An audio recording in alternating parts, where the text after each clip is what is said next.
Hello everyone, Matt Nelson here. Hope you're having a wonderful day. Thank you so much for joining us on our fourth of 14 blog posts covering the 14 leadership traits as defined by the United States Marine Corps.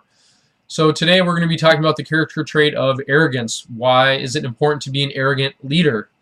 Just kidding, obviously. That is not a character trait. That is a character flaw, actually. But we are going to be talking about decisiveness and why is it important to be a decisive leader.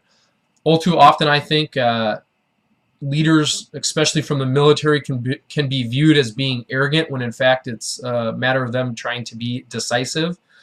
So what we are going to do today is define decisiveness. We're going to talk about it a little bit, and then as always, provide you suggestions so that you can continue to develop the skill of leadership and become a more decisive leader. So let's start with these high-tech visual aids here. The definition of decisiveness is the ability to reach sound decisions promptly and to announce them forcefully, concisely, and clearly. That is the mark of a good leader. So every situation has multiple solutions. We know that, right? Well, what a wise leader is going to do is they're going to gather all the facts, they're going to weigh the facts against one another, and then they're going to quickly and calmly come to a prompt decision. That's what a decisive leader does. Now, I want to talk about this idea of being arrogant versus being decisive, and I want to do it within the perspective of a military environment. Grave consequences, life and death situations, that's how we train our military members, because that's what it's all about. Oftentimes, when you're making those decisions, you just don't have all the information. It's not practical, right? So in the Marine Corps, they teach you the 70% solution, which is once you have 70% of the situation and you know that if you wait any longer, the situation is going to change, you can actually move forward with that information because we've trained you to improvise, overcome, and adapt. So you can be successful without all of the information. Well, I think the problem is, and the reason people get viewed as being arrogant, and I know this from personal experiences, because it takes a level of maturity to distinguish the time for decisive action and to figure out when it's a time to sit back or to wait or to gather all of the information and take your time. So that's really important, and that's a character trait called judgment, and we'll talk about that another time. But I think there is a fine line between being decisive and being arrogant, and so I just wanted to clear the air about that. There are some ways that you can develop decisiveness and make sure you're not being arrogant. The first thing you can do is broaden your own point of view, and that's done by studying those of other backgrounds.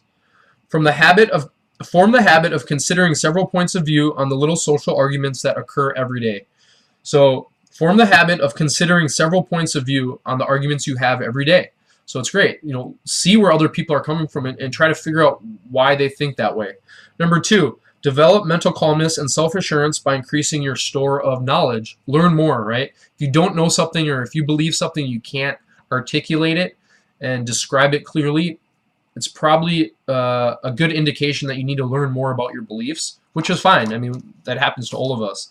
The third thing we do is learn from your own mistakes and the mistakes of others. Pretty self-explanatory, right? We all make mistakes. Hopefully you can move forward and learn from those. The fourth thing is force yourself to reach decisions.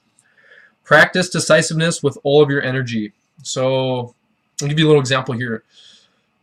Force yourself to reach decisions. When it comes to business planning for me and my practice, when I reinvest into my practice to continue to offer the level of service that my clients know that I offer, it takes a little bit of time to choose exactly what to do because I'm reluctant to put money where it's not going to be spent wisely. But I know that if I don't do anything, it's not going to be good. So I actually have to force myself to make decisions and put deadlines in place so I can become more decisive. The fifth thing is to check decisions you have made and determine if they are sound. So again, it's kind of like, learn from your mistakes. Look back at the decisions you've made. Were they sound? I'm sure they were well-intentioned, but was it a sound decision? Most people have good intentions when they do things, but it's not always sound. People make poor decisions, and that's okay. Again, learn from your mistakes, but review the decisions you've made in the past. And the sixth and final thing is, and this is very interesting, is take advantage of social and official conversations and discussions to develop logical thinking and clear expressions of thought. So that those all relate, but I think that really relates with number one, which it says engage people in conversations so that you can have clear expressions of thought and logical thinking. So you can develop how do you speak to people, engage people, engage people, engage people. So hopefully you got something out of this blog post today. Next time we're going to be talking about dependability.